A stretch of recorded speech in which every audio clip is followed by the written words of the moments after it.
Alhamdulillah rabbil alamin, wa itu ta'allum wa ta'lim wa tadzakur wa tadzkir wa nafa' wa intifa' wa fada istifadah wa sa'alata masuki bi kitabillahi wa sunnati rasulih wa du'a ilal huda wa dal ala khair ibtigha wajhi mardi wa qurbi wa thaw subhanahu wa ta'ala. Bismillahirrahmanirrahim.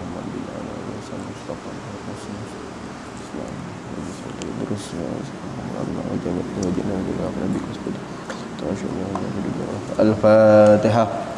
A'udzu billahi minasyaitonir rajim. Bismillahirrahmanirrahim. Alhamdulillahirabbil alamin. Arrahmanirrahim. Maliki yaumiddin. Iyyaka na'budu wa iyyaka nasta'in. Ihdinas siratal mustaqim. Siratal ladzina an'amta 'alaihim ghairil maghdubi 'alaihim waladdallin. Amin.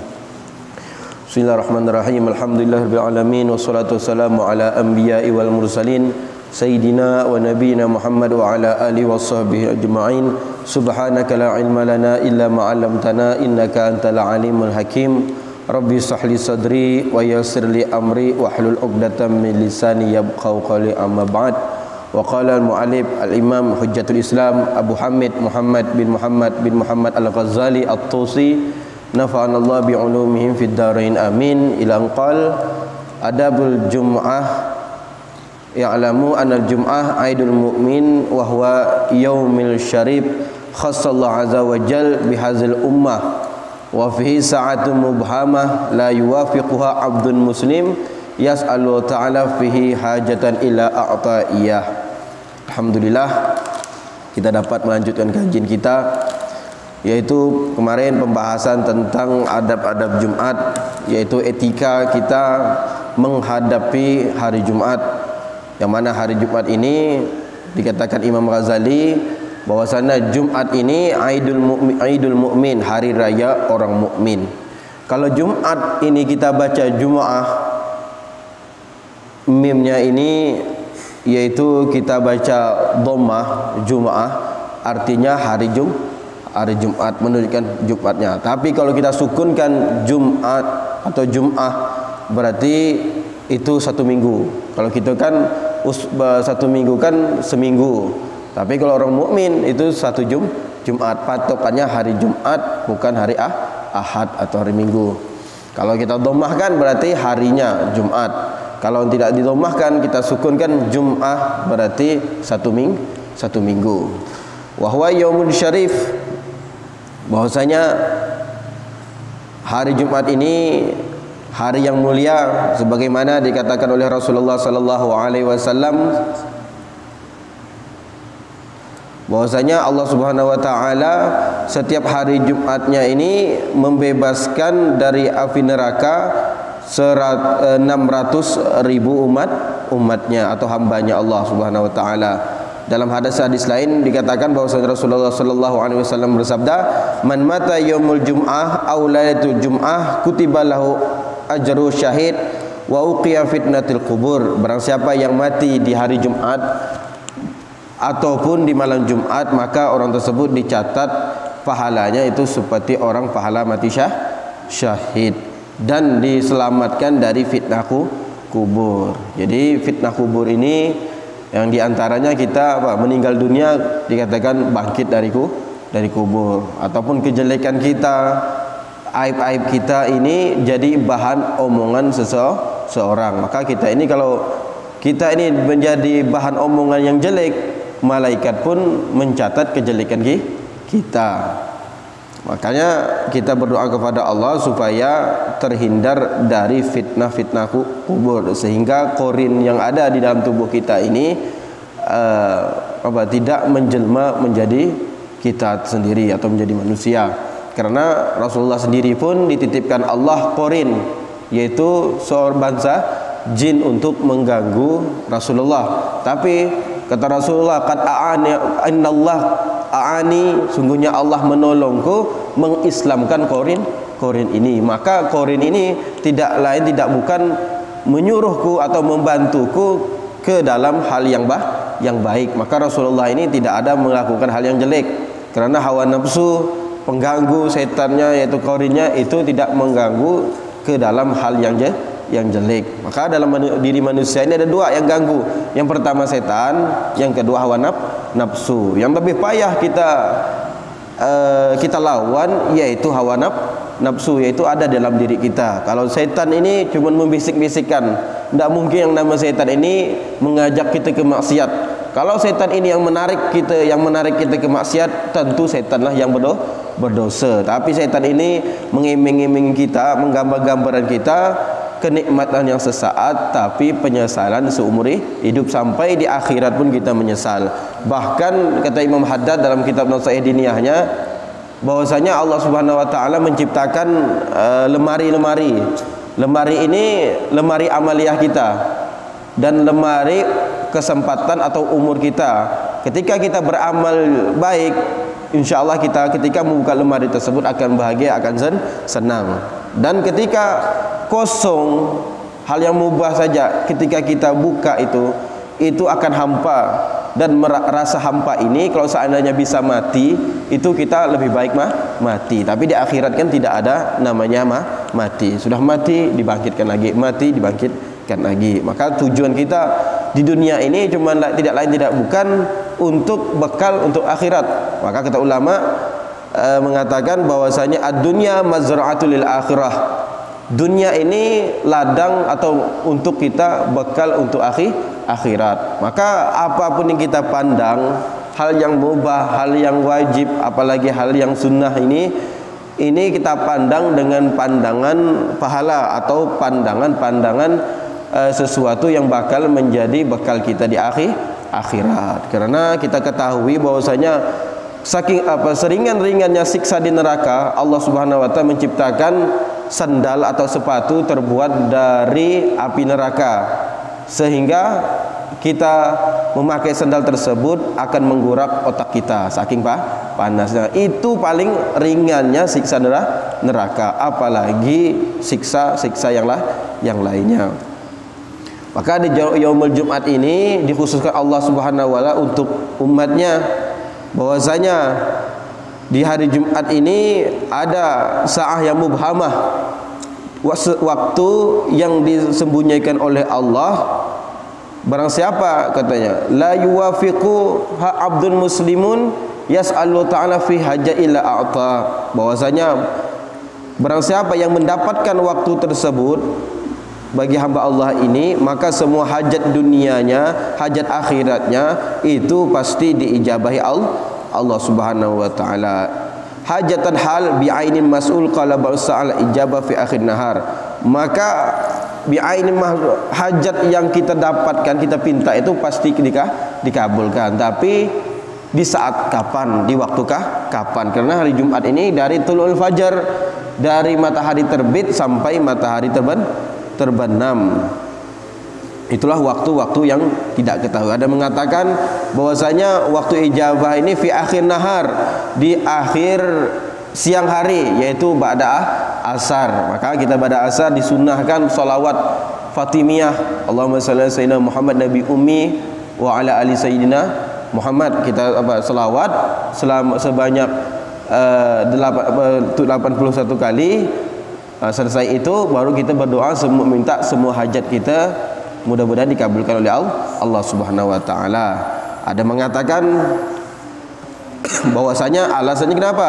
Karena Allah Subhanahu wa taala menciptakan Nabi Adam alaihissalam ini setelah asar di hari Jumat.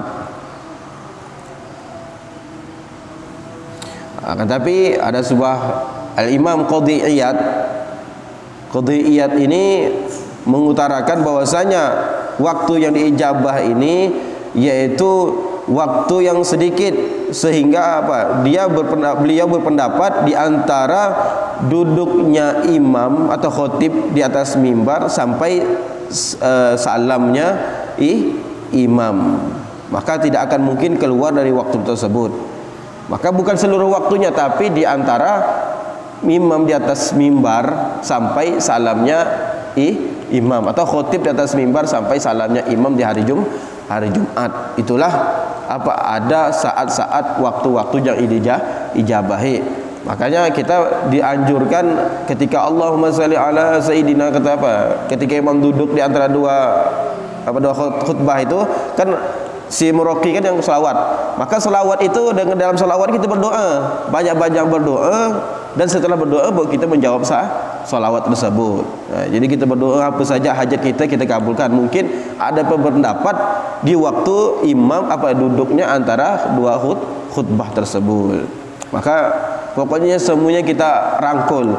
Baik dia itu di saat imam di atas khutbah di atas mimbar, di waktu asar, semua kita berdoa. Mungkin salah satunya ada yang benar atau dikabulkan oleh Allah.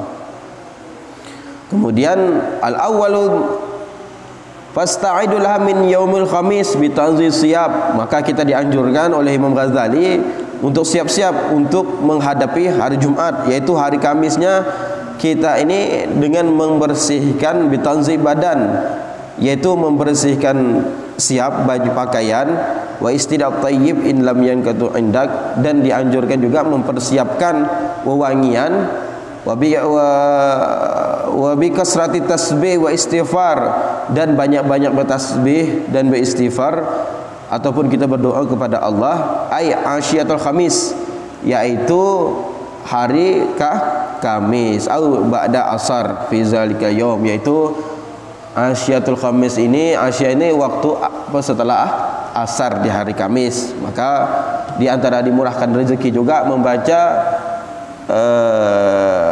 iza ja'a nasrullahi wal fath, ketika pada asar hari Kamis sebanyak 41 kali. Terus fa innaha sa'atu wa dhi tuqabil fi fadli sa'ah, bahwasanya di jam tersebut, di waktu tersebut ada waktu yang diijabahi oleh Allah Subhanahu wa taala. Wa qala ba'da inna ta'ala fadlan siwa arzaq al-ibad la yatizba illa min sa'ati asy khamis wa jumat. Dia mengatakan, orang salafun saleh mengatakan bahwasanya ada fadlnya Allah tentang rezeki ini. Jadi rezeki ini ada adal, ada fadl. Fadlullah wa adullah. Fadlullah ini kita kerja pun itu pasti ada rezekinya. Tak mungkin Allah itu berfirman dalam Quran semua binatang ada rezekinya. Itu tak ada kaitannya. Kerja tak kerja itu pasti ada rezekinya. Itu namanya fadlullah, karunia Allah. Di waktu tersebut adanya fadlullah, ditambah rezeki kita. Sedangkan adlullah, keadilnya Allah, kita bekerja keras, menjada-wajada, kita bersungguh pasti kita mendapatkannya. Kita punya pemikiran kita gunakan untuk menghasilkan rezeki. Maka itu adanya keadilan Allah. Allah adil dengan jerih payah kita. Maka rezeki ini terbagi menjadi ada yang fadlullah dan adullah. Jadi fadlullah ini kita dapatkan, kita berdoa ketika Yaumul Khamis atau hari Kamis sore pada asar. Wan wi shaumul Jumat lakana ma'al Khamis aw Sabat iza ja'a fil ifradiha nahyun bahwasanya kita berniat puasa di hari Jumat, akan tapi bersamaan dengan hari Kamis dengan hari Sabtu, karena ada izja'a fi ifradiha, karena ada sebuah hadis, ada larangan tentang orang puasa di hari Jumat itu sendiri. Maka dimulai hari Kamis, Jumat ataupun hari Sabtu. Sebagaimana bahwasanya Rasulullah sallallahu alaihi wasallam bersabda, la yasumu ahadu yaumul Jumat illa yausumu qablahu au yausumu ba'dahu. Tidak boleh seseorang ini atau tidak sunnah seseorang ini puasa di hari Jumat kecuali puasa sebelumnya dan setelahnya. Dalam hadis riwayat Syaikhaini, yaitu diriwayatkan oleh Bukhari dan Muslim. Dalam hadis lain Rasulullah sallallahu alaihi wasallam, la tasumu yaumus sabat illa fi iftara alaikum, dan jangan kalian puasa di hari Sabtu kecuali puasa yang wajib. Tapi kalau misalnya puasa Nabi Daud, puasa wisol, puasa yang misalnya memang rutin kita ini puasa terus, tidak ada lat-latnya, ini boleh kita puasa di hari Sabtu. Ataupun puasa yang wajib pas hari Ramadan itu, satu Ramadan ini berkenaan hari Sabtu, boleh. Kemudian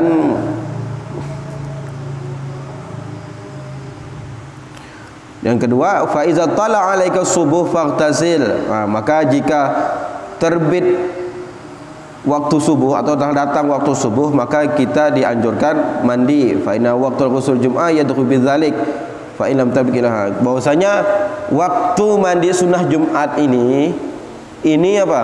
Sudah masuk ketika waktu subuh. Boleh kita niat mandi sunnah Jumat.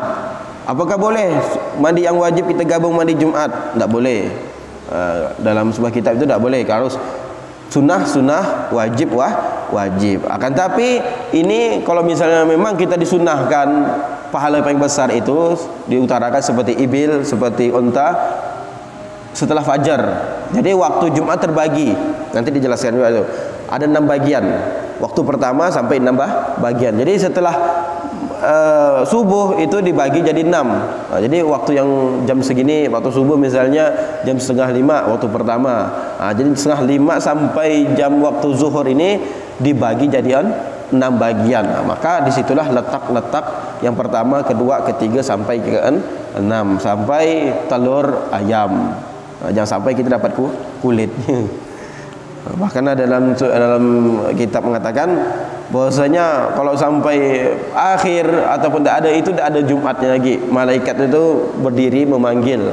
Malaikat kan berdiri setelah Jumat itu memanggil orang-orang yang ada di sekitarnya, dipanggil. Bahkan jual beli pun sebenarnya di hari Jumat itu memang ada apa? Ada larangan dari ayat. Walaupun sah tapi haram. Halal rezekinya tapi transaksinya itu haram. Memang dalam Al-Quran sudah dijelaskan. Maka kita mandi di hari Jumat dimulai pada waktu subuh boleh. Kalau seandainya kita tidak bisa pergi ke Jumat di waktu awal, maka disunahkannya di waktu dekat kita mau pergi ke masjid. Misalnya kita mau pergi masjid jam 10. Jadi jam 10 lah kita mandi, disunahkan mandi.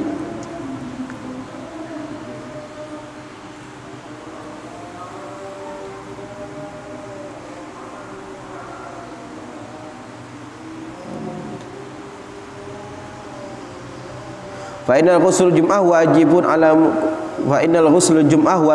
ala kulli muhtalimin amrun sabi muakkad ala kulli man balagha fa inna lam yadkhul al-khabar. Bahwasanya menurut pendapat Imam Ghazali, bahwasanya mandi Jumat itu wajib, bukan sunnah lagi. Mandi Jumat itu wajib, bukan sunnah. Karena sabit muakkad, karena ada yang telah sangat kuatkan pendapat ataupun hadis yang kuat. Maka ada sebuah khabar mengatakan bahwasanya mandi Jumat itu sunnah, bukan wajib. Karena ada hadis mengatakan man tawaddaa yaumul jum'at fa biha wa ni'mat wa man tasawwaja fa afdal qawli fihi fa batiraka amal wa ni'mat tariqa wal wudu. Maka barang siapa yang berwudu di hari Jumat, ini sebuah kenikmatan. Berarti ada antara hadis dengan pendapat Imam Ghazali ini ada pendapat yang kuat bahwasanya ada yang mensunnahkan mandi di hari Jumat. Karena apa? Sunnah ini sunnah muakkad. Karena orang ini akan gugur kewajiban Jumatnya apabila ada bau yang tidak bisa dihilangkan, atau bau yang sehingga bisa mengganggu orang yang pada hadirin yang datang di Jumat tersebut. Maka tidak wajib kita Jumat.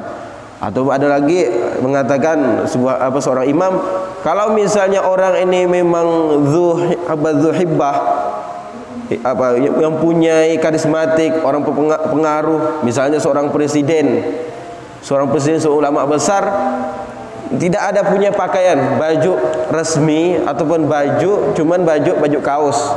Itu kalau menghilangkan karismatiknya dia datang itu tidak wajib Jumat, tapi tingkat kedudukannya seperti presiden ataupun ulama. Kalau kita kayak biasa seperti orang biasanya pakai baju yang biasa tak masalah, ya tetap wajib Jumat.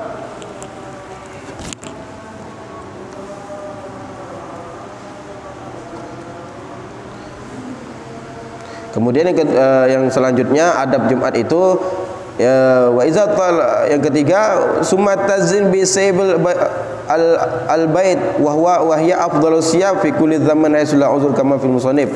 Bahwasanya kita ini harus menghias diri kita, disunnahkan menghias diri dengan pakaian yang putih ketika hari Jumat. Maka setiap zaman ini walaupun jadi zamannya Rasulullah sampai sekarang disunnahkan pergi di masjid waktu Jumat ini, hari-hari Jumat ini baju yang putih. Kalau yang waktu Id itu disunnahkan baju yang baru, bukan yang putih. Tapi kalau misalnya putih baru lebih afdal.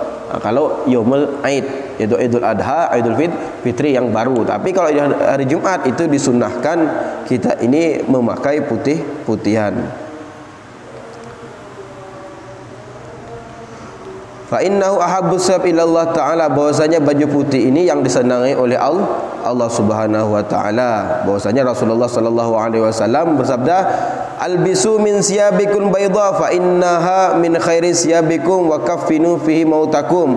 Bahwasanya apa kata Rasulullah, pakailah dengan pakaian kalian dengan pakaian putih, bahwasanya itu adalah sebaik-baik pakaian kalian, dan kafanilah mayat kalian dengan pakaian putih. Ini kesunahan, bukan perintah yang wajib. Kalau seandainya ada lagi pakaian putih untuk mengkapan yang hitam, yang coklat, yang apapun, itu tak jadi masalah. Tapi sunnahnya kita tetap memegang yang putih. Wasta'mil min taibin atyab ma indak. Kita disunnahkan untuk memakai wangian yang paling kita senangi atau kita sukai. Bahwasanya Rasulullah SAW, malaikat ini di antara dari diijabahnya doa kita ini, yang paling wangi pakai atau yang paling wangi baunya. Bahwasanya ada juga mengatakan man tabarehu zada aqluh, barang siapa yang wanginya ataupun seseorang yang mempunyai bau yang wangi, maka zada aqluh, otaknya bertambah.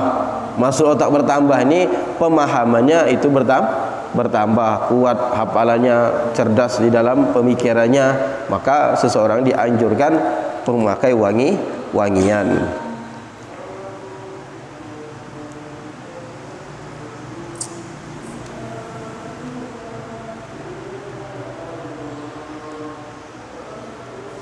Wa baligh fi tanzih badan bil hulqi, dan kita seorang yang baligh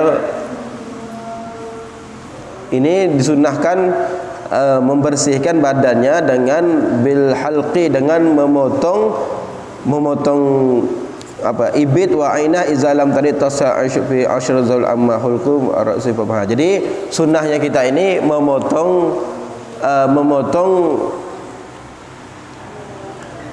rambut, baik itu kalau rambut itu mubah, tapi memotong bulu ketek dan bulu kemaluan. Jadi adabnya, sunnahnya kalau laki-laki ketek ini itu dicabut, perempuan itu dicukur.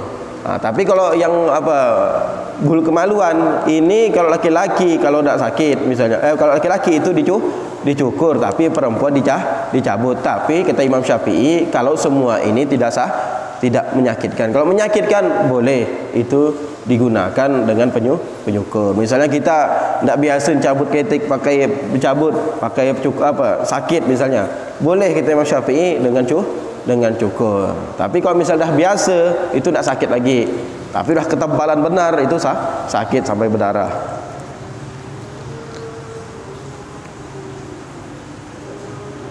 Dijelaskan ini. Wal qassu al syarif hatta tabdu hamra syafa wa yukrahu istilah. Ini makruh, dan sunnahnya memotong kumis sehingga tampak merah bibirnya, sehingga tidak menutup bibirnya. Jadi kumis ini kita disunnahkan dipotong, tapi makruh. Bahkan Imam Malik ini mengharamkan kalau kita mencabut kumis dan mencabut jenggot.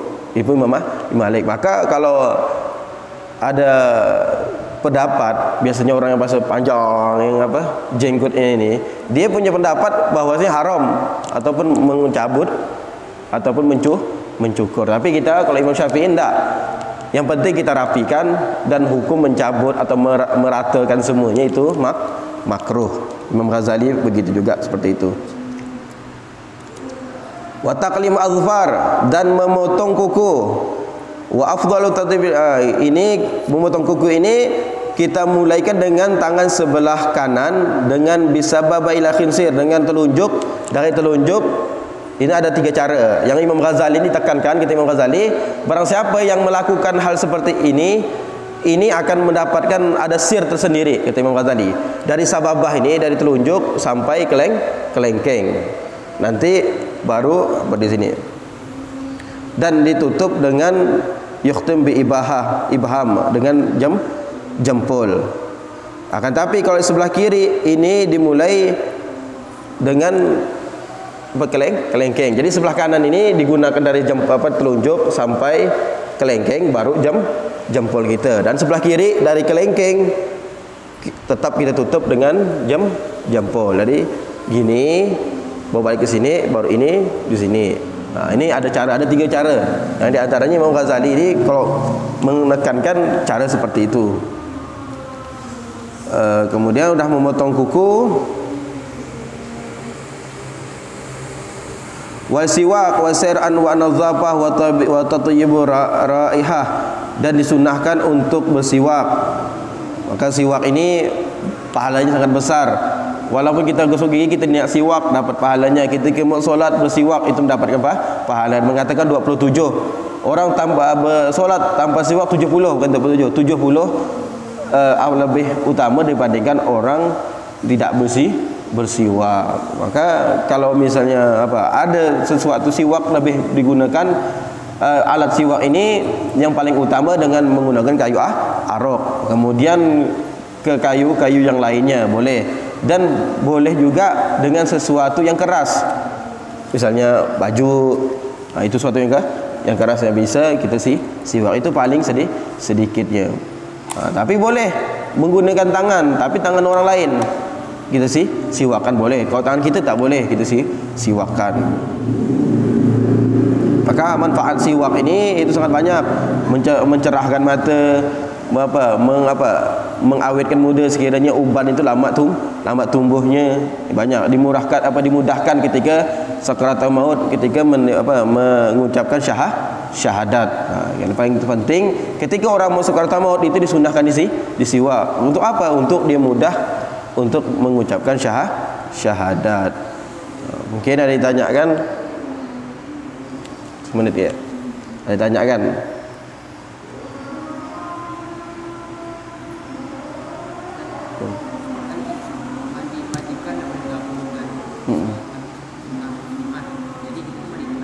Iya, mandi 2 kali.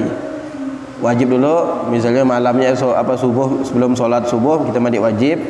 Nah, kemudian mau dekat sholat Jumat kita mandi sunnah. Karena tidak ada digabungkan, tidak bisa digabungkan antara yang wajib dan sunnahnya. Beda dengan puasa. Kalau puasa tidak boleh juga kita niat dua-duanya. Misalnya kita mau bayar puasa wajib, misalnya ketinggalan, tapi di hari Senin Kamis kita niat Senin Kamis dengan mengqadha, tidak boleh. Ada mengatakan niat yang di akhir itulah itu yang dianggap. Tapi ada mengatakan dia termasuk sunnah mutlak. Tapi gimana kita biar mendapatkan pahala? Yang penting kita puasa di hari Senin itu tetap mendapatkan pahala. Yang penting ada puasanya. Tidak kita niatkan pun, niat dengan mutlak pun tidak ada niat apa, aku niat puasa sunnah, tidak ada imbelan Senin Kamis pun itu tetap dapat. Maka antara yang wajib ini tidak bisa digabung dengan sunnahnya.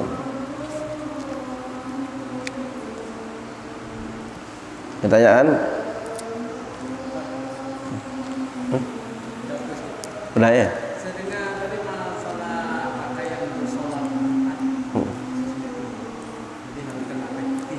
Sunnahnya. Kita misalnya kita pakaian pakai kain warna gelap, warna putih, atau bajunya agak gelap. Ya Putih.